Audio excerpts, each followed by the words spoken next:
Art at BCHS with Madame Defoe presents How to use the spray booth.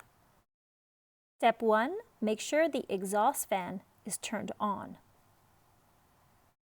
Step 2. Make sure the spray booth fan is also turned on. That's right, there's 2 fans to turn on.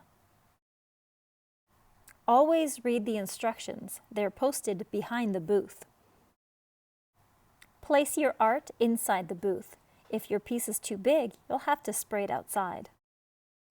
There are 2 products to choose from. The first is a workable fixative, which means you can keep working on it, or you can always use regular hairspray.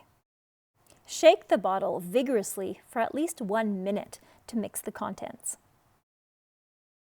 Remove the cap and make sure that the nozzle is clear of any debris, that there's nothing clogging it. Turn the nozzle away from you and pointing directly at the artwork.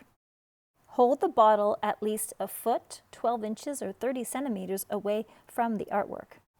Start off of the artwork and do fairly quick, large sweeping motions across the whole page. Notice how I'm going off of the page at each edge.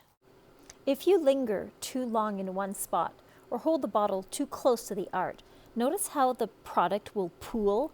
This is not what you want. Product dries quickly. Wait a few moments. You may choose to put a second coat, but it's not necessary. Done? Now put the cap on the bottle and turn off the spray booth fan. Then remember to turn off the exhaust fan. All done, hand in your work.